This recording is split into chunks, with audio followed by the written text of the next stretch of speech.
صلی اللہ علی محمد۔ اللہ تعالیٰ نے انسان کو یاد کرایا ہے کہ تو نے عبادت اپنے رب کی کرنی ہے، اور فرمایا رب تمہارا وہ ہے جس نے تمہارے لیے زمین کو فرش بنایا ہے، آسمان کو چھت بنایا ہے، اور آسمان سے پانی برسا کے تو زمین سے پھل اگائے ہیں، رزق لکم، وہ بھی تیرے کھانے کے لیے اگائے ہیں۔ وہ جو آسمان سے بارش برسا کے زمین سے سبز اور پھل اگائے ہیں تو وہ بھی تیرے لیے۔ جب سارا کچھ تیرے لیے بنایا تو بھی تو عبادت کرنا اپنے رب کی، پھر کسی کو اس کا شریک نہ ٹھہرا۔ ایک چیلنج بھی کیا قرآن مجید نے اس رکوع کے اندر،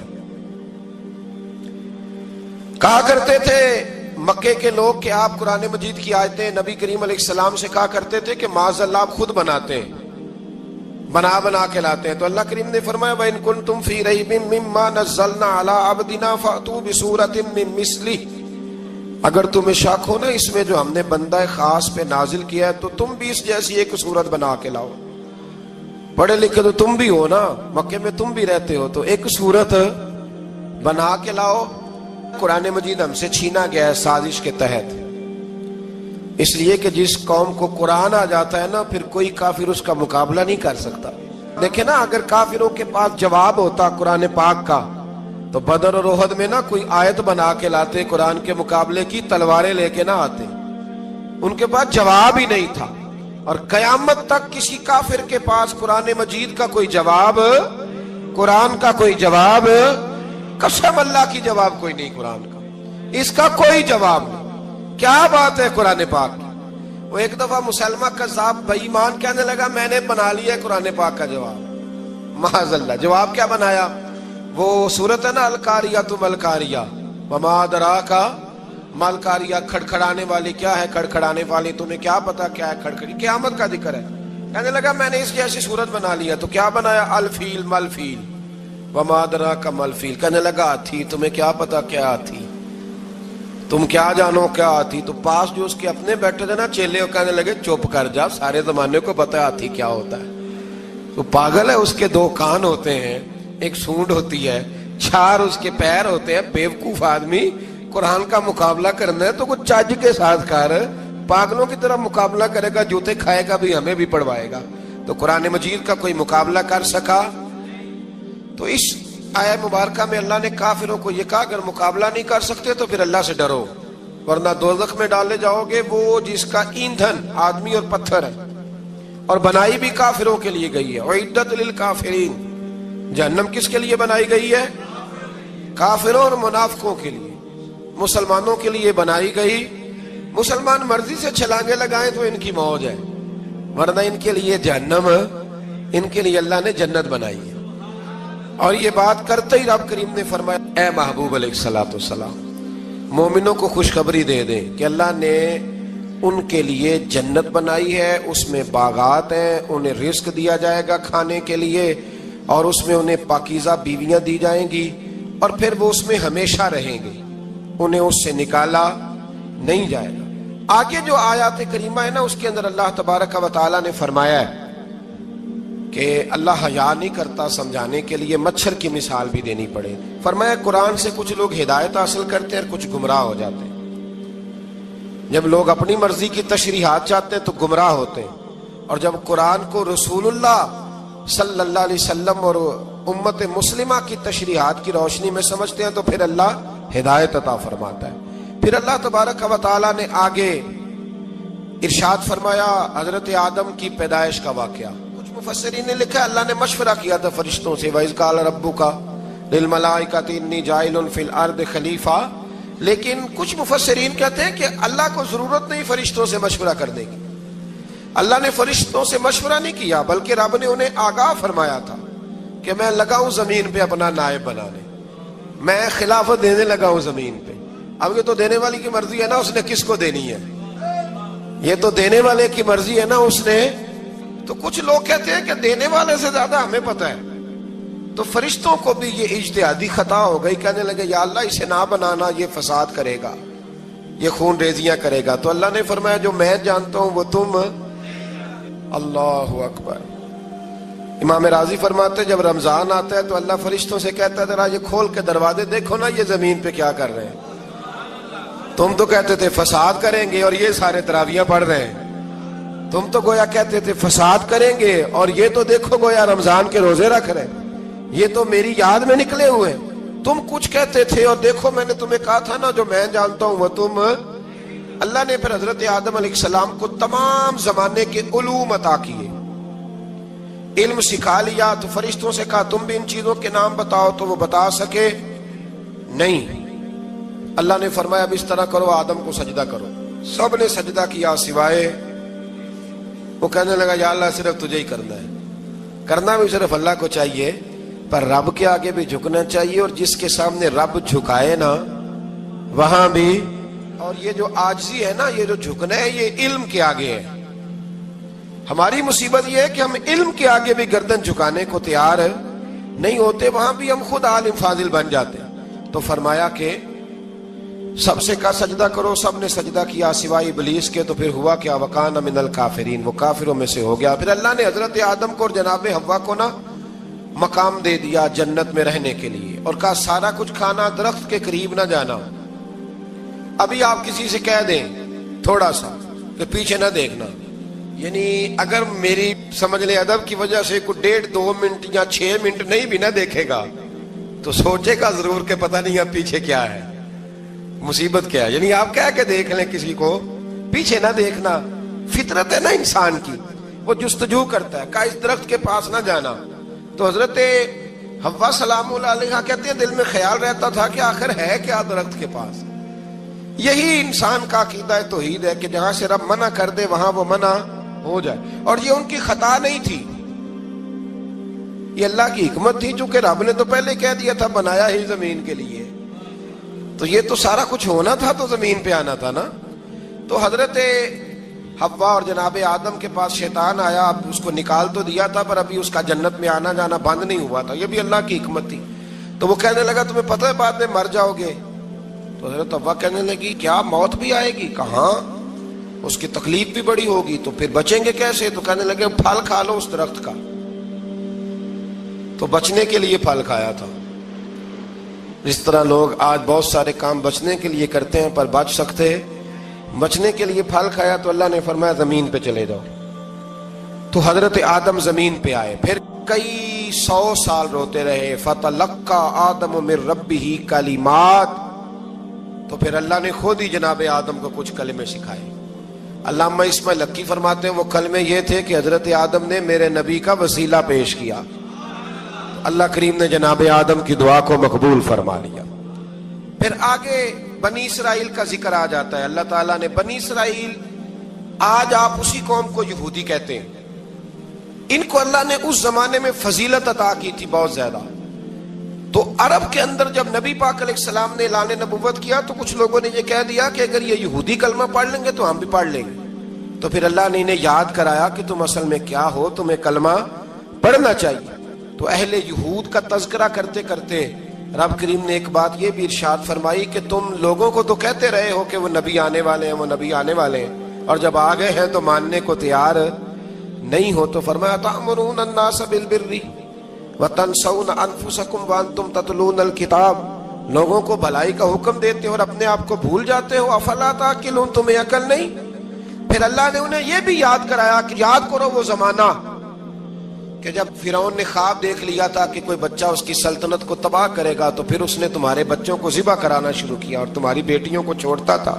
فرمایا یہ بھی تو تم نے دیکھا, میں نے تمہیں پھر تم سے کہا جہاد کرو قوم عمالقہ کے خلاف, تو مقام طیہ میں جا کے یہ لوگ کہنے لگے ہم سے جہاد نہیں ہوتا. اللہ نے انہیں ایک میدان میں قید کر دیا. بڑی دلچسپ بات, قید تو لوگ ہوتے ہیں نا چار دیواری میں, تو اللہ نے بنی اسرائیل والوں کو جب انہوں نے کہا ہم جہاد نہیں کریں گے تو اللہ نے میدان میں قید کر دیا. میدان میں, یہ یاد رکھیں, جب انسان اللہ کی نافرمانی کرتا ہے تو اسے ایسی قید ملتی ہے جس کا اس نے تصور بھی نہیں کیا ہوتا. ایک میدان ہے مقام طیہ, قید ہو گئے.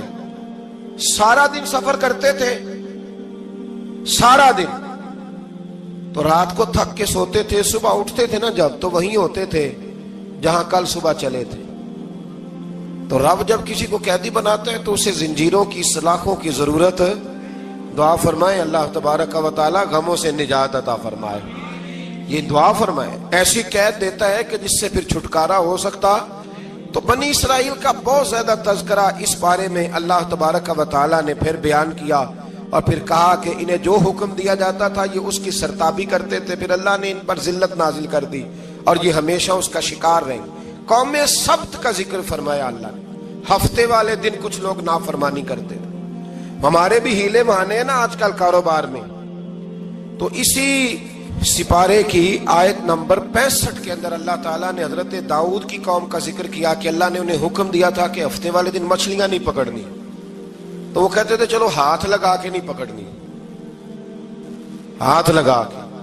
وہ ہمارے لوگ ہیلے بہانے تلاش کر لیتے ہیں نا، وہ بڑے جناب انشورنس والا آ گیا، اب وہ بینک والا آ گیا، وہ فلانے صاحب آ گئے، وہ تروڑ مروڑ کے کہانیاں باتیں، اور پھر ہمیں بھی رستے مل جاتے ہیں بچنے کے۔ مفتی صاحب نے کہہ دیا تھا ایک مولانا سے میں نے ان کو کہا ہفتے والے دن مچھلیاں نہیں پکڑنی، کہا نہیں پکڑتے، چھوٹے چھوٹے حوض بنا لیے تو مچھلیاں زیادہ آتی تھی اس دن۔ یہ بھی اللہ کی قدرت تھی، نماز کے وقت گاہک زیادہ آتے ہیں، یہ اس کی قدرت ہوتی ہے۔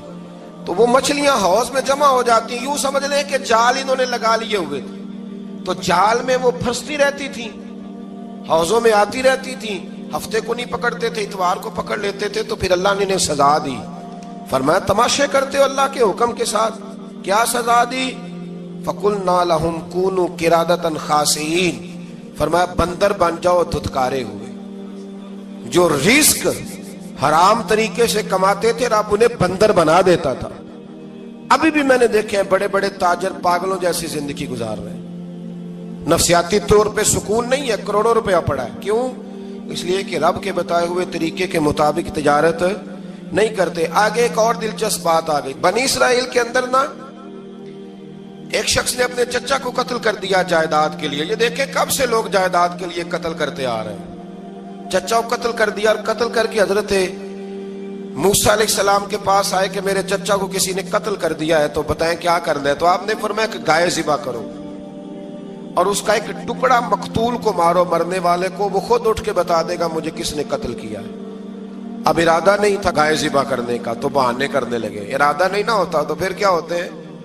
کہنے لگے گائے کس طرح کی ہو، بوڑھی ہو کہ بچی ہو، رنگ کیسا ہو، جوان ہو کہ چھوٹی ہو، حال میں ایک دفعہ چلنا سیکھ گئی ہو یا ابھی نہ سیکھی ہو، تو بتاتے گئے۔ تو رب بھی شرطیں بیان کرتا گیا، گہرے زرد رنگ کی ہو، حال کے اندر اسے نہ چلایا گیا ہو، پانی نہ نکالا گیا ہو، نہ بچی ہو نہ جوان ہو، اس کے درمیان ہو۔ یہ ساری شرطیں کہاں پائی جاتی تھی؟ حضرت موسیٰ علیہ السلام کی قوم کا ایک شخص تھا جو اللہ کا ولی تھا، وہ جب انتقال کرنے لگا نا، اللہ اکبر، دیکھو رب ولیوں کی اولادوں پر بھی کتنا فضل فرماتا ہے۔ وہ جب انتقال کرنے لگا تو ایک اس کے پاس چھوٹی سی بچیا تھی، گائے کی بچی، اس نے جنگل میں چھوڑ دی۔ کہنے لگا یا اللہ میں تیرے نام پہ چھوڑتا ہوں، میرا بچہ جوان ہو جائے تو اسے دے دینا، اور تو سرمایہ ہی کوئی نہیں۔ بچہ بڑا ہوا تو بچہ بھی بڑا نیک تھا، اپنی ماں کا بڑا فرما بردار تھا۔ اس کی ماں نے کہا بیٹا تیرے باپ نے ایک گائے چھوڑی تھی، تو بچہ جنگل میں گیا اور جا کے کہنے لگا اے اللہ میری گائے مجھ سے ملا دے۔ تو رب کریم نے وہ گائے واپس کر دی، وہ گائے گھر لے آیا۔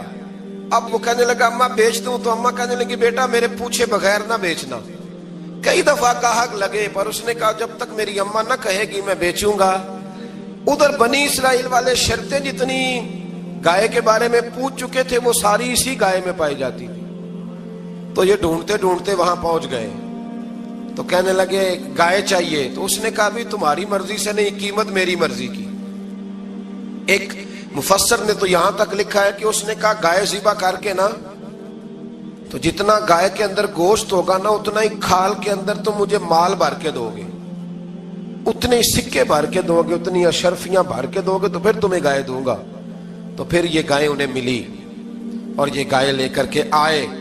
زیادہ سوالات نہ کرتے تو زیادہ الجھتے نہ۔ ہم بھی دین کے معاملے میں بڑے سوال جواب کرتے ہیں، اتنا سوال کریں جتنی اس کی ضرورت ہے۔ ان لوگوں نے سوالات زیادہ کی ہو تو پھر الجھ زیادہ گئے. تو میرے بھائی اس کا ذکر بھی اللہ تبارک و تعالیٰ نے پہلے پارے کے اندر بیان فرمایا. پھر اللہ کریم نے فرمایا کہ کچھ ایسے لوگ بھی ہیں یہودیوں میں سے جن کا دعویٰ ہو گیا ہے کہ ہم اللہ کے بڑے پیارے ہیں. فرمایا یہ صرف ان کے منہ کی باتیں ہیں, یہ تو قیامت میں پتہ چلے گا نا کہ اللہ کا پیار کس کے ساتھ زیادہ ہے. اور پھر یہ بھی یہودیوں نے دعویٰ کیا ہے, اسی پارے میں اللہ فرماتے ہیں کہ ان کا دعویٰ ہے کہ ہم اللہ کے بڑے پیارے ہیں, جنت میں ہم ہی جائیں گے. تو اللہ فرماتے ہیں پھر مرنے کی دعا تو کرو, جنت میں تو مر کے جانا ہے نا. لیکن رب فرماتے ہیں یہ کبھی مرنے کی دعا نہیں کریں گے, اس لیے کہ انہیں پتہ ہے کہ ہم نے آخرت کے لیے کیا بھیجا. لے جی پہلا حکم آ گیا یا ایھا الذین آمنوا کہہ کے, پہلی آیت قرآن پاک کی پہلے سپارے میں پہلی آیت جس میں اللہ نے کہا یا ایھا الذین آمنوا. تو پہلا حکم آمنوا کہہ کے آیت نمبر 104 میں جو اللہ نے حکم دیا ہے نا, وہ نبی پاک کی تعظیم کا حکم ہے. پہلا حکم ہی اللہ نے حضور کی عزت اور ناموز کا ارشاد فرمایا. پہلا اس ترتیب کے لحاظ سے وہ ہوا یہ کہ جب نبی پاک کو بات ارشاد کرتے تو صحابہ کرام اٹھ کے عرض کرتے رائینا یا رسول اللہ, حضور سمجھ نہیں آئی ذرا رعایت کر دے. تو یہودیوں کی عبرانی زبان کے اندر نہ ذرا کھینچ کے پڑھتے تھے رائینا, تو اس کا معنی بنتا تھا معاذ اللہ اے ہمارے چرواہے. بکریاں چرانے والے کو بھی وہ رائینا کہتے تھے. تو جب صحابہ یہ کہنے لگے تو اللہ نے منع ہی کر دیا. فرمایا میرے محبوب کے غلاموں, اس لفظ کے پیچھے چھپ کے لوگ میرے نبی کی بے ادبی کر جاتے ہیں. تو جس لفظ کا کوئی ایک معنی بے ادبی والا بنتا ہو وہ لفظ بھی میرے نبی کے لیے نہ کہو. لفظ وہ والے کہو جس میں کوئی بے ادبی کا معنی نکلے نہ. یہاں لوگوں نے بڑے بڑے لفظ نہیں بول دیے, پھر کہتے ہیں میرا مطلب یہ تھا, میرا مطلب وہ تھا. تو تو نے وہ لفظ بولا کیوں جس کا کوئی غلط مطلب بھی نکل سکتا تھا؟ اللہ نے فرمایا یا ایھا الذین آمنوا لا تقولوا رائینا, اے ایمان والو رائینا کہو ہی نہ. تو یا اللہ کیا کہیں؟ فرمایا وقولوا انظرنا, تم کہو یا رسول اللہ ایک نظر فرمائیے. انداز دیکھیے, انظرنا ایک نظر. تو ہمارے بزرگ تو پہلے ہی بڑے پیار والوں نے کہہ دیا یا رسول اللہ انظر حالنا. کہتے کہاں سے لاتے ہو جملے؟ میں نے کہا اللہ کی کتاب سے. یا رسول اللہ انظر حالنا یا حبیب اللہ اسمع قالا. تو تم کہو انظرنا, محبوب نظر کرم کرے, واسمعوا, اور کیا ضرورت ہے دوبارہ پوچھنے کی؟ اللہ کہتا ہے پہلے ہی دھیان سے سنا کرو, پہلے ہی واسمعوا, پہلے ہی احتیاط سے سنو. وللکافرین عذاب الیم, اور کافروں کے لیے دردناک عذاب ہے. لے جی اسی پارے میں اللہ تبارک و تعالیٰ نے پھر اہل یہود کا ذکر کیا. تو یہود کہنے لگے کہ ہم حضرت ابراہیم کے ماننے والے ہیں. تو اللہ کریم نے وہ بھی ذکر کیا کہ میں نے تو ابراہیم کو آزمایا ہے. وَإِذِ ابْتَلَىٰ إِبْرَاهِيمَ رَبُّهُ بِكَلِمَاتٍ فَأَتَمَّهُنَّ, ہم نے ابراہیم کو کچھ چیزوں سے آزمایا ہے, وہ ہماری آزمائش پہ پورے اترے. قَالَ إِنِّي جَاعِلُكَ لِلنَّاسِ إِمَامًا, تو پھر ہم نے انہیں کہا کہ ہم آپ کو پوری دنیا کا امام بنائیں گے. وہ آزمائش کیا تھی؟ آگ میں جانا بھی آزمائش, بیٹے کا نہ ہونا بھی آزمائش, بیٹا ہوا تو پھر اسے وادی غیر ذی زرع میں چھوڑ کے آنا بھی آزمائش, بڑا ہوا تو پھر ذبح کرنا بھی آزمائش. فرمایا جہاں جہاں آزمایا ہے نا, ابراہیم ہماری آزمائش میں پورے اترے. فرمایا تو مفت میں حضرت ابراہیم کی اولاد بنتے ہو اور ان کا نام لیتے ہو اور ان کے ساتھ اپنا تعلق بناتے ہو, دیکھو تو صحیح وہ کتنی آزمائشوں سے گزرے. تو اس کا بھی اللہ نے اسی میں ذکر فرمایا. اور پھر وہ بات کرتے تھے حضرت یعقوب کی اور حضرت اسحاق کی. تو فرمایا وہ تو ہمارے اتنے خاص بندے تھے کہ وصال کے وقت بھی انہوں نے اپنی اولادوں کو نصیحت فرمائی تھی کہ اللہ کی توحید پہ قائم رہنا. اس کا ذکر بھی اللہ نے اسی پارے میں بیان فرمایا. اور جو حضرت ابراہیم اور جناب اسماعیل نے کعبہ تعمیر کیا تو اس کا ذکر بھی اللہ تعالیٰ نے اسی پارے میں فرمایا. فرمایا جب وہ کعبہ بنا رہے تھے تو کہہ رہے تھے ربنا تقبل منا, کہہ رہے تھے اے اللہ بنا ہم نے دیا ہے پر مہربانی فرما ہم سے قبول فرما لے. تو جو آیہ کریمہ آخر میں عرض کرنا چاہتا ہوں اس پر بھی تھوڑی توجہ فرمائیں گے تو بات بڑی نکھر کے باہر آئے گی. یہ 16ویں رکوع کے اندر اللہ نے پھر یہود کا اور عیسائیت کا ذکر فرمایا. تو اللہ کریم نے ایک بات ارشاد فرمائی. یہودیوں کے ہاں جب کوئی بچہ پیدا ہوتا تھا پیلے رنگ کے ساتھ اس کو رنگتے تھے, یا کوئی خاص رنگ تھا ان کا بچہ پیدا ہوتا تو اس پر وہ رنگ چڑھاتے کہ یہ جی ہمارے مذہب کا رنگ ہے. ہمارے ہاں بھی رسمیں ہیں نا اپنی اپنی، معاذ اللہ اپنی اپنی نہیں ہونی چاہیے، اللہ رسول کا حکم ہونا چاہیے.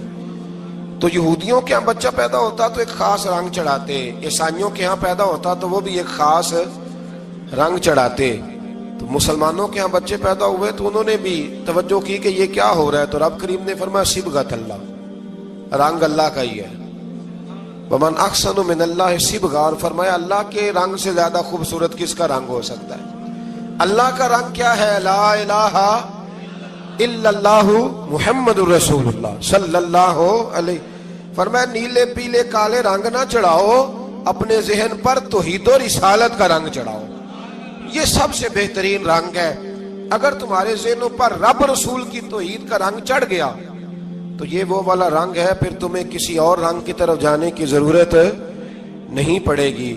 تو فرمایا رنگ وہ پیدا کرو جو توحید کا ہے، رسالت کا ہے، اس رنگ کی توجہ کرو. قرآن مجید کے اس پارے میں اللہ کریم نے مختلف باتیں بیان کر کے آخری رکوع میں یہ جو رنگ کا ذکر فرمایا نا، تو یہ لگتا ہے پورے پارے کا خلاصہ ہے کہ رب کریم نے فرمایا اصل بات یہ ہے کہ تمہاری سوچوں پہ رب رسول کی توحید و رسالت کا رنگ ہونا چاہیے. ہر وقت بچہ پیدا ہو کو دنیا سے جائے تو رنگ کس کا ہونا چاہیے؟ اللہ رسول کے دین کا. اللہ تعالی ہمیں سمجھنے کی توفیق عطا فرمائے. آخر دعوانا ان الحمدللہ.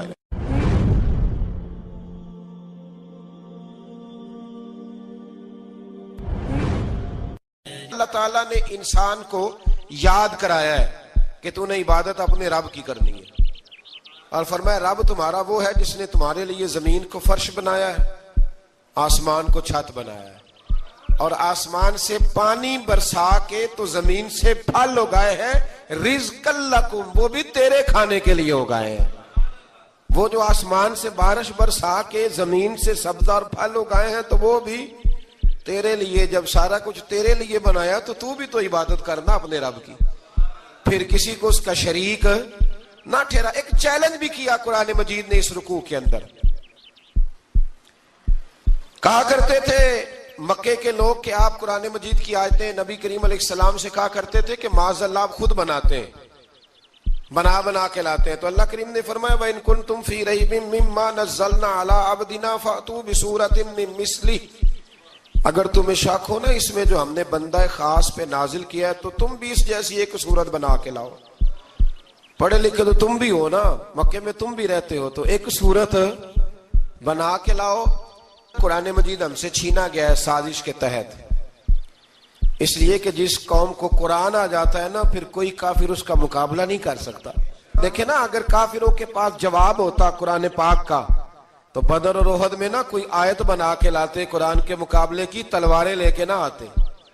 ان کے پاس جواب ہی نہیں تھا. اور قیامت تک کسی کافر کے پاس قرآن مجید کا کوئی جواب، قرآن کا کوئی جواب، قسم اللہ کی جواب کوئی نہیں قرآن کا، اس کا کوئی جواب نہیں. کیا بات ہے قرآن پاک کی. وہ ایک دفعہ مسلمہ کذاب بے ایمان کہنے لگا میں نے بنا لیا ہے قرآن پاک کا جواب. معاذ اللہ. جواب کیا بنایا؟ وہ صورت ہے نا القاریۃ ما القاریہ وما ادراک ما القاریہ، کھڑکھڑانے والی کیا ہے، کھڑکھڑانے والی تمہیں کیا پتا کیا ہے کھڑکھڑی، قیامت کا ذکر ہے. کہنے لگا میں نے اس جیسی صورت بنا لیا. تو کیا بنایا؟ الفیل مل فیل وما ادراک ما الفیل. کہنے لگا ہاتھی، تمہیں کیا پتا کیا ہاتھی، تم کیا جانو کیا ہاتھی. تو پاس جو اس کے اپنے بیٹھے تھے نا چیلے، کہنے لگے چپ کر جا، سارے زمانے کو پتا ہے ہاتھی کیا ہوتا ہے. تو پاگل ہے، اس کے دو کان ہوتے ہیں، ایک سونڈ ہوتی ہے، چار اس کے پیر ہوتے ہیں. بیوقوف آدمی قرآن کا مقابلہ کرنا ہے تو کچھ چج کے ساتھ کر، پاگلوں کی طرح مقابلہ کرے گا، جوتے کھائے گا بھی ہمیں بھی پڑھوائے گا. تو قرآن مجید کا کوئی مقابلہ کر سکا؟ تو اس آیہ مبارکہ میں اللہ نے کافروں کو یہ کہا اگر مقابلہ نہیں کر سکتے تو پھر اللہ سے ڈرو ورنہ دوزخ میں ڈالے جاؤ گے. وہ جس کا ایندھن آدمی اور پتھر ہے، اور بنائی بھی کافروں کے لیے گئی ہے. اعدت للکافرین، جہنم کس کے لیے بنائی گئی ہے؟ کافروں اور منافقوں کے لیے. مسلمانوں کے لیے بنائی گئی. مسلمان مرضی سے چھلانگے لگائیں تو ان کی موج ہے، ورنہ ان کے لیے جہنم، ان کے لیے اللہ نے جنت بنائی ہے.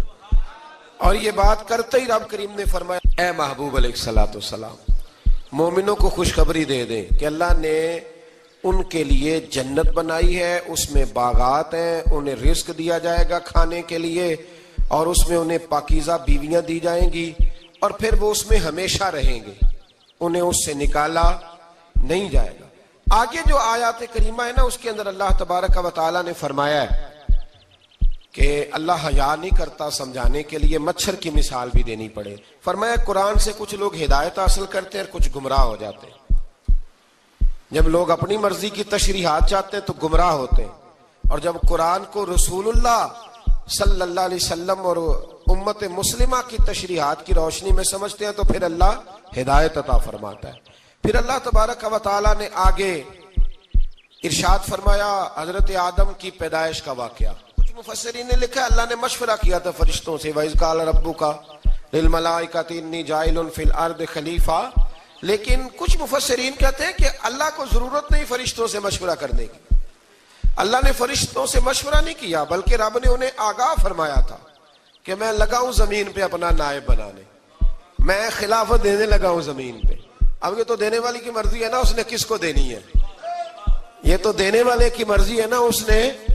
تو کچھ لوگ کہتے ہیں کہ دینے والے سے زیادہ ہمیں پتہ ہے، تو فرشتوں کو بھی یہ اجتہادی خطا ہو گئی، کہنے لگے یا اللہ اسے نہ بنانا، یہ فساد کرے گا، یہ خون ریزیاں کرے گا۔ تو اللہ نے فرمایا جو میں جانتا ہوں وہ تم، اللہ اکبر۔ امام راضی فرماتے جب رمضان آتا ہے تو اللہ فرشتوں سے کہتا ہے ذرا یہ کھول کے دروازے دیکھو نا یہ زمین پہ کیا کر رہے ہیں، تم تو کہتے تھے فساد کریں گے اور یہ سارے تراویحیں پڑھ رہے ہیں، تم تو گویا کہتے تھے فساد کریں گے اور یہ تو دیکھو گویا رمضان کے روزے رکھ رہے ہیں، یہ تو میری یاد میں نکلے ہوئے، تم کچھ کہتے تھے اور دیکھو میں نے تمہیں کہا تھا نا جو میں جانتا ہوں وہ تم۔ اللہ نے پھر حضرت آدم علیہ السلام کو تمام زمانے کے علوم عطا کیے، علم سکھا لیا، تو فرشتوں سے کہا تم بھی ان چیزوں کے نام بتاؤ، تو وہ بتا سکے نہیں۔ اللہ نے فرمایا اب اس طرح کرو آدم کو سجدہ کرو، سب نے سجدہ کیا سوائے، وہ کہنے لگا یا اللہ صرف تجھے ہی کرنا ہے، کرنا بھی صرف اللہ کو چاہیے، پر رب کے آگے بھی جھکنا چاہیے، اور جس کے سامنے رب جھکائے نا وہاں بھی، اور یہ جو عاجزی ہے نا، یہ جو جھکنا ہے یہ علم کے آگے ہے۔ ہماری مصیبت یہ ہے کہ ہم علم کے آگے بھی گردن جھکانے کو تیار نہیں ہوتے، وہاں بھی ہم خود عالم فاضل بن جاتے ہیں۔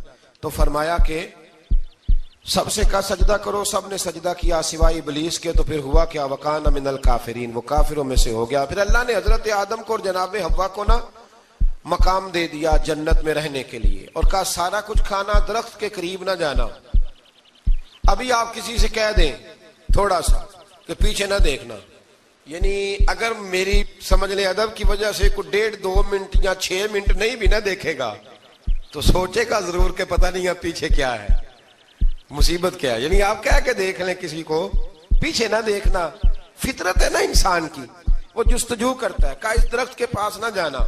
تو حضرت حوا سلام اللہ علیہ کہتے ہیں دل میں خیال رہتا تھا کہ آخر ہے کیا درخت کے پاس۔ یہی انسان کا عقیدہ توحید ہے کہ جہاں سے رب منع کر دے وہاں وہ منع ہو جائے، اور یہ ان کی خطا نہیں تھی، یہ اللہ کی حکمت تھی، چونکہ رب نے تو پہلے کہہ دیا تھا بنایا ہی زمین کے لیے، تو یہ تو سارا کچھ ہونا تھا تو زمین پہ آنا تھا نا۔ تو حضرت حوا اور جناب آدم کے پاس شیطان آیا، اب اس کو نکال تو دیا تھا پر ابھی اس کا جنت میں آنا جانا بند نہیں ہوا تھا، یہ بھی اللہ کی حکمت تھی۔ تو وہ کہنے لگا تمہیں پتہ ہے بعد میں مر جاؤ گے، تو حضرت حوا کہنے لگی کیا موت بھی آئے گی؟ کہاں، اس کی تکلیف بھی بڑی ہوگی، تو پھر بچیں گے کیسے؟ تو کہنے لگے پھل کھا لو اس درخت کا، تو بچنے کے لیے پھل کھایا تھا۔ جس طرح لوگ آج بہت سارے کام بچنے کے لیے کرتے ہیں پر بچ سکتے، بچنے کے لیے پھل کھایا، تو اللہ نے فرمایا زمین پہ چلے جاؤ۔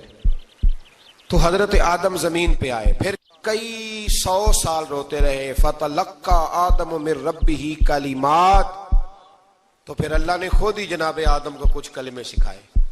علامہ اسماعیل حقی فرماتے ہیں وہ کلمے یہ تھے کہ حضرت آدم نے میرے نبی کا وسیلہ پیش کیا، اللہ کریم نے جناب آدم کی دعا کو مقبول فرما لیا۔ پھر آگے بنی اسرائیل کا ذکر آ جاتا ہے، اللہ تعالیٰ نے بنی اسرائیل، آج آپ اسی قوم کو یہودی کہتے ہیں، ان کو اللہ نے اس زمانے میں فضیلت عطا کی تھی بہت زیادہ، تو عرب کے اندر جب نبی پاک علیہ السلام نے اعلان نبوت کیا تو کچھ لوگوں نے یہ کہہ دیا کہ اگر یہ یہودی کلمہ پڑھ لیں گے تو ہم بھی پڑھ لیں گے. تو پھر اللہ نے انہیں یاد کرایا کہ تم اصل میں کیا ہو, تمہیں کلمہ پڑھنا چاہیے. تو اہل یہود کا تذکرہ کرتے کرتے رب کریم نے ایک بات یہ بھی ارشاد فرمائی کہ تم لوگوں کو تو کہتے رہے ہو کہ وہ نبی آنے والے ہیں, وہ نبی آنے والے ہیں, اور جب آ گئے ہیں تو ماننے کو تیار نہیں ہو. تو فرمایا تأمرون الناس بالبر وتنسون انفسکم وانتم تتلون الکتاب, لوگوں کو بھلائی کا حکم دیتے ہو اور اپنے آپ کو بھول جاتے ہو. افلا تعقلون, تمہیں عقل نہیں؟ پھر اللہ نے انہیں یہ بھی یاد کرایا کہ یاد کرو وہ زمانہ کہ جب فرعون نے خواب دیکھ لیا تھا کہ کوئی بچہ اس کی سلطنت کو تباہ کرے گا, تو پھر اس نے تمہارے بچوں کو ذبح کرانا شروع کیا اور تمہاری بیٹیوں کو چھوڑتا تھا. فرمایا یہ بھی تو تم نے دیکھا, میں نے تمہیں پھر تم سے کہا جہاد کرو قوم عمالقہ کے خلاف, تو مقام طیہ میں جا کے یہ لوگ کہنے لگے ہم سے جہاد نہیں ہوتا. اللہ نے انہیں ایک میدان میں قید کر دیا. بڑی دلچسپ بات, قید تو لوگ ہوتے ہیں نا چار دیواری میں, تو اللہ نے بنی اسرائیل والوں کو جب انہوں نے کہا جہاد نہیں کریں گے تو اللہ نے میدان میں قید کر دیا. میدان میں, یہ یاد رکھیں, جب انسان اللہ کی نافرمانی کرتا ہے تو اسے ایسی قید ملتی ہے جس کا اس نے تصور بھی نہیں کیا ہوتا. ایک میدان ہے مقام طیہ, قید ہو گئے, سارا دن سفر کرتے تھے, سارا دن, تو رات کو تھک کے سوتے تھے, صبح اٹھتے تھے نا جب, تو وہیں ہوتے تھے جہاں کل صبح چلے تھے. تو رب جب کسی کو قیدی بناتا ہے تو اسے زنجیروں کی سلاخوں کی ضرورت, دعا فرمائے اللہ تبارک و تعالی غموں سے نجات عطا فرمائے. یہ دعا فرمائے, ایسی قید دیتا ہے کہ جس سے پھر چھٹکارا ہو سکتا. تو بنی اسرائیل کا بہت زیادہ تذکرہ اس بارے میں اللہ تبارک و تعالی نے پھر بیان کیا, اور پھر کہا کہ انہیں جو حکم دیا جاتا تھا یہ اس کی سرتابی کرتے تھے. پھر اللہ نے ان پر ذلت نازل کر دی اور یہ ہمیشہ اس کا شکار رہے. قوم سبت کا ذکر فرمایا اللہ نے, ہفتے والے دن کچھ لوگ نافرمانی کرتے. ہمارے بھی ہیلے بہانے ہیں نا آج کل کاروبار میں. تو اسی سپارے کی آیت نمبر 65 کے اندر اللہ تعالیٰ نے حضرت داؤد کی قوم کا ذکر کیا کہ اللہ نے انہیں حکم دیا تھا کہ ہفتے والے دن مچھلیاں نہیں پکڑنی. تو وہ کہتے تھے چلو ہاتھ لگا کے نہیں پکڑنی, ہاتھ لگا کے. وہ ہمارے لوگ ہیلے بہانے تلاش کر لیتے ہیں نا, وہ بڑے جناب انشورنس والا آ گیا, اب وہ بینک والا آ گیا, وہ فلانے صاحب آ گئے, وہ تروڑ مروڑ کے کہانیاں باتیں, اور پھر ہمیں بھی رستے مل جاتے ہیں بچنے کے. مفتی صاحب نے کہہ دیا تھا ایک مولانا سے میں نے ان کو کہا ہفتے والے دن مچھلیاں نہیں پکڑنی, کا نہیں پکڑتے, چھوٹے چھوٹے حوض بنا لیے. تو مچھلیاں زیادہ آتی تھی اس دن, یہ بھی اللہ کی قدرت تھی. نماز کے وقت گاہک زیادہ آتے ہیں, یہ اس کی قدرت ہوتی ہے. تو وہ مچھلیاں حوض میں جمع ہو جاتی ہیں, یوں سمجھ لیں کہ جال انہوں نے لگا لیے ہوئے تھے. تو جال میں وہ پھنستی رہتی تھی, حوضوں میں آتی رہتی تھی. ہفتے کو نہیں پکڑتے تھے, اتوار کو پکڑ لیتے تھے. تو پھر اللہ نے انہیں سزا دی. فرمایا تماشے کرتے ہو اللہ کے حکم کے ساتھ, کیا سزا دی؟ فَقُلْنَا لَهُمْ كُونُوا قِرَادَةً خَاسِئِينَ, فرمایا بندر بن جاؤ دھتکارے ہوئے. جو رزق حرام طریقے سے کماتے تھے رب انہیں بندر بنا دیتا تھا. ابھی بھی میں نے دیکھے ہیں بڑے بڑے تاجر پاگلوں جیسی زندگی گزار رہے ہیں, نفسیاتی طور پہ سکون نہیں ہے, کروڑوں روپیہ پڑا ہے. کیوں؟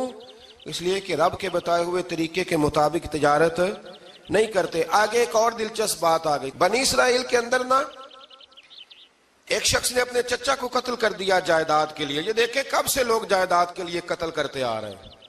چچا کو قتل کر دیا, اور قتل کر کے حضرت موسیٰ علیہ السلام کے پاس آئے کہ میرے چچا کو کسی نے قتل کر دیا ہے, تو بتائیں کیا کرنا ہے. تو آپ نے فرمایا کہ گائے ذبح کرو اور اس کا ایک ٹکڑا مقتول کو مارو, مرنے والے کو, وہ خود اٹھ کے بتا دے گا مجھے کس نے قتل کیا ہے.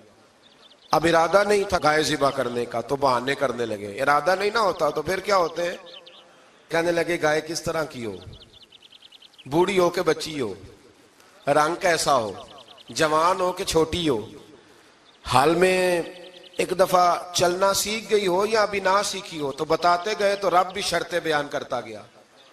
گہرے زرد رنگ کی ہو, حال کے اندر اسے نہ چلایا گیا ہو, پانی نہ نکالا گیا ہو, نہ بچی ہو نہ جوان ہو, اس کے درمیان ہو. یہ ساری شرطیں کہاں پائی جاتی تھیں؟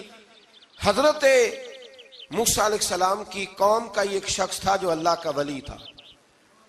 وہ جب انتقال کرنے لگا نا, اللہ اکبر, دیکھو رب ولیوں کی اولادوں پر بھی کتنا فضل فرماتا ہے.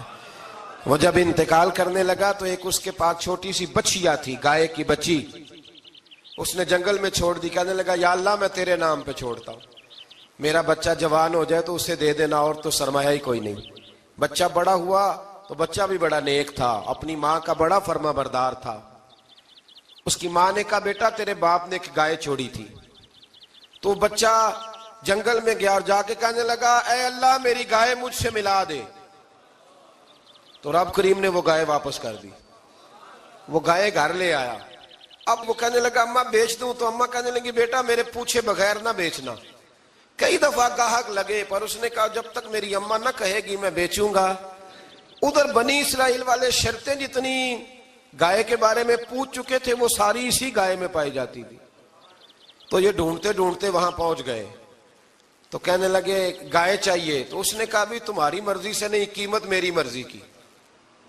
ایک مفسر نے تو یہاں تک لکھا ہے کہ اس نے کہا گائے ذبح کر کے نا تو جتنا گائے کے اندر گوشت ہوگا نا اتنا ہی کھال کے اندر تو مجھے مال بھر کے دو گے، اتنے ہی سکے بھر کے دو گے، اتنی اشرفیاں بھر کے دو گے تو پھر تمہیں گائے دوں گا. تو پھر یہ گائے انہیں ملی اور یہ گائے لے کر کے آئے. زیادہ سوالات نہ کرتے تو زیادہ الجھتے نہ. ہم بھی دین کے معاملے میں بڑے سوال جواب کرتے ہیں، اتنا سوال کریں جتنی اس کی ضرورت ہے. ان لوگوں نے سوالات زیادہ کیے تو پھر الجھ زیادہ گئے. تو میرے بھائی اس کا ذکر بھی اللہ تبارک و تعالیٰ نے پہلے پارے کے اندر بیان فرمایا. پھر اللہ کریم نے فرمایا کہ کچھ ایسے لوگ بھی ہیں یہودیوں میں سے جن کا دعویٰ ہو گیا ہے کہ ہم اللہ کے بڑے پیارے ہیں. فرمایا یہ صرف ان کے منہ کی باتیں ہیں، یہ تو قیامت میں پتہ چلے گا نا کہ اللہ کا پیار کس کے ساتھ زیادہ ہے. اور پھر یہ بھی یہودیوں نے دعویٰ کیا ہے. اسی پارے میں اللہ فرماتے ہیں کہ ان کا دعویٰ ہے کہ ہم اللہ کے بڑے پیارے ہیں، جنت میں ہم ہی جائیں گے. تو اللہ فرماتا ہے پھر مرنے کی دعا تو کرو، جنت میں تو مر کے جانا ہے نا. لیکن رب فرماتے ہیں یہ کبھی مرنے کی دعا نہیں کریں گے، اس لیے کہ انہیں پتہ ہے کہ ہم نے آخرت کے لیے کیا بھیجا. لیں جی پہلا حکم آ گیا یا ایھا الذین آمنوا کہہ کے پہلی آیت قرآن پاک کی پہلے سپارے میں پہلی آیت جس میں اللہ نے کہا یا ایھا الذین آمنوا. تو پہلا حکم آمنوا کہہ کے آیت نمبر 104 میں جو اللہ نے حکم دیا ہے نا وہ نبی پاک کی تعظیم کا حکم ہے. پہلا حکم ہی اللہ نے حضور کی عزت اور ناموس کا ارشاد فرمایا. پہلا اس ترتیب کے لحاظ سے وہ ہوا یہ کہ جب نبی پاک کو بات ارشاد کرتے تو صحابہ کرام اٹھ کے عرض کرتے رائینا یا رسول اللہ، حضور سمجھ نہیں آئی ذرا رعایت کر دیں. تو یہودیوں کی عبرانی زبان کے اندر نہ ذرا کھینچ کے پڑھتے تھے رائینا، تو اس کا معنی بنتا تھا معاذ اللہ اے ہمارے چرواہے. بکریاں چرانے والے کو بھی وہ رائینا کہتے تھے. تو جب صحابہ یہ کہنے لگے تو اللہ نے منع ہی کر دیا. فرمایا میرے محبوب کے غلاموں اس لفظ کے پیچھے چھپ کے لوگ میرے نبی کی بے ادبی کر جاتے ہیں. تو جس لفظ کا کوئی ایک معنی بے ادبی والا بنتا ہو وہ لفظ بھی میرے نبی کے لیے نہ کہو. لفظ وہ والے کہو جس میں کوئی بے ادبی کا معنی نکلے نہ. یہاں لوگوں نے بڑے بڑے لفظ نہیں بول دیے پھر کہتے میرا مطلب یہ تھا، میرا مطلب وہ تھا. تو تو نے وہ لفظ بولا کیوں جس کا کوئی غلط مطلب بھی نکل سکتا تھا. اللہ نے فرمایا یا ایھا الذین آمنوا لا تقولوا رائینا، اے ایمان والو رائینا کہو ہی نہ. تو یا اللہ کیا کہیں؟ فرمایا وقولوا انظرنا، تم کہو یا رسول اللہ ایک نظر فرمائیے. انداز دیکھیے انظرنا ایک نظر. تو ہمارے بزرگ تو پہلے بڑے پیار والوں نے کہہ دیا یا رسول اللہ انظر حالنا. کہتے کہاں سے لاتے ہو جملے؟ میں نے کہا اللہ کی کتاب سے. یا رسول اللہ انظر حالنا یا حبیب اللہ اسمع قالا. تو تم کہو انظرنا محبوب نظر کرم کرے، واسمعوا. اور کیا ضرورت ہے دوبارہ پوچھنے کی؟ اللہ کہتا ہے پہلے ہی دھیان سے سنا کرو، پہلے ہی واسمعوا پہلے ہی احتیاط سے سنو. وللکافرین عذاب علیم، اور کافروں کے لیے دردناک عذاب ہے. لے جی اسی پارے میں اللہ تبارک و تعالیٰ نے پھر اہل یہود کا ذکر کیا. تو یہود کہنے لگے کہ ہم حضرت ابراہیم کے ماننے والے ہیں. تو اللہ کریم نے وہ بھی ذکر کیا کہ میں نے تو ابراہیم کو آزمایا ہے. وَإِذِ ابْتَلَىٰ إِبْرَاهِيمَ رَبُّهُ بِكَلِمَاتٍ فَأَتَمَّهُنَّ، ہم نے ابراہیم کو کچھ چیزوں سے آزمایا ہے، وہ ہماری آزمائش پہ پورے اترے. قال انی جاعلک للناس اماما، تو پھر ہم نے انہیں کہا کہ ہم آپ کو پوری دنیا کا امام بنائیں گے۔ وہ آزمائش کیا تھی؟ آگ میں جانا بھی آزمائش، بیٹے کا نہ ہونا بھی آزمائش، بیٹا ہوا تو پھر اسے وادی غیر ذی زرع ان میں چھوڑ کے آنا بھی آزمائش، بڑا ہوا تو پھر ذبح کرنا بھی آزمائش۔ فرمایا جہاں جہاں آزمایا ہے نا، ابراہیم ہماری آزمائش میں پورے اترے۔ فرمایا تو مفت میں حضرت ابراہیم کی اولاد بنتے ہو اور ان کا نام لیتے ہو اور ان کے ساتھ اپنا تعلق بناتے ہو، دیکھو تو صحیح وہ کتنی آزمائشوں سے گزرے۔ تو اس کا بھی اللہ نے اسی میں ذکر فرمایا۔ اور پھر وہ بات کرتے تھے حضرت یعقوب کی اور حضرت اسحاق کی، تو فرمایا وہ تو ہمارے اتنے خاص بندے تھے کہ وصال کے وقت بھی انہوں نے اپنی اولادوں کو نصیحت فرمائی تھی کہ اللہ کی توحید پہ قائم رہنا۔ اس کا ذکر بھی اللہ نے اسی پارے میں بیان فرمایا۔ اور جو حضرت ابراہیم اور جناب اسماعیل نے کعبہ تعمیر کیا تو اس کا ذکر بھی اللہ تعالیٰ نے اسی پارے میں فرمایا۔ فرمایا جب وہ کعبہ بنا رہے تھے تو کہہ رہے تھے ربنا تقبل منا، کہہ رہے تھے اے اللہ بنا ہم نے دیا ہے پر مہربانی فرما ہم سے قبول فرما لے۔ تو جو آیہ کریمہ آخر میں عرض کرنا چاہتا ہوں اس پر بھی تھوڑی توجہ فرمائیں گے تو بات بڑی نکھر کے باہر آئے گی۔ یہ 16ویں رکوع کے اندر اللہ نے پھر یہود کا اور عیسائیت کا ذکر فرمایا تو اللہ کریم نے ایک بات ارشاد فرمائی۔ یہودیوں کے ہاں جب کوئی بچہ پیدا ہوتا تھا وہ پیلے رنگ کے ساتھ اس کو رنگتے تھے، یا کوئی خاص رنگ تھا ان کا، بچہ پیدا ہوتا تو اس پر وہ رنگ چڑھاتے کہ یہ جی ہمارے مذہب کا رنگ ہے۔ ہمارے ہاں بھی رسمیں ہیں نا اپنی اپنی، معاذ اللہ اپنی اپنی نہیں ہونی چاہیے، اللہ رسول کا حکم ہونا چاہیے۔ تو یہودیوں کے ہاں بچہ پیدا ہوتا تو ایک خاص رنگ چڑھاتے، عیسائیوں کے ہاں پیدا ہوتا تو وہ بھی ایک خاص رنگ چڑھاتے۔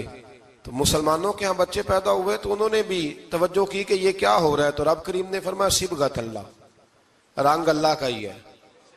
ومن احسن من اللہ صبغہ، اور فرمایا اللہ کے رنگ سے زیادہ خوبصورت کس کا رنگ ہو سکتا ہے؟ اللہ کا رنگ کیا ہے؟ لا الہ الا اللہ محمد الرسول اللہ صلی اللہ علیہ۔ فرمایا نیلے پیلے کالے رنگ نہ چڑھاؤ، اپنے ذہن پر توحید و رسالت کا رنگ چڑھاؤ، یہ سب سے بہترین رنگ ہے۔ اگر تمہارے ذہنوں پر رب رسول کی توحید کا رنگ چڑھ گیا تو یہ وہ والا رنگ ہے، پھر تمہیں کسی اور رنگ کی طرف جانے کی ضرورت نہیں پڑے گی۔ تو فرمایا رنگ وہ پیدا کرو جو توحید کا ہے، رسالت کا ہے، اس رنگ کی توجہ کرو۔ قرآن مجید کے اس پارے میں اللہ کریم نے مختلف باتیں بیان کر کے آخری رکوع میں یہ جو رنگ کا ذکر فرمایا نا، تو یہ لگتا ہے پورے پارے کا خلاصہ ہے کہ رب کریم نے فرمایا اصل بات یہ ہے کہ تمہاری سوچوں پہ رب رسول کی توحید و رسالت کا رنگ ہونا چاہیے۔ ہر وقت بچہ پیدا ہو، کوئی دنیا سے جائے تو رنگ کس کا ہونا چاہیے؟ اللہ رسول کے دین کا۔ اللہ تعالی ہمیں سمجھنے کی توفیق عطا فرمائے۔ آخر دعوانا ان الحمدللہ۔ صلی اللہ علی محمد۔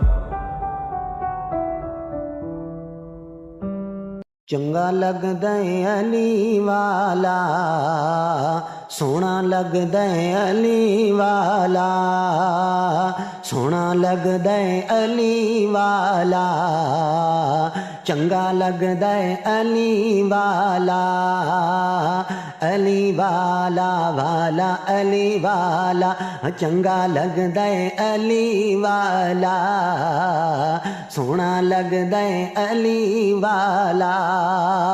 کسے بھی میدان چو،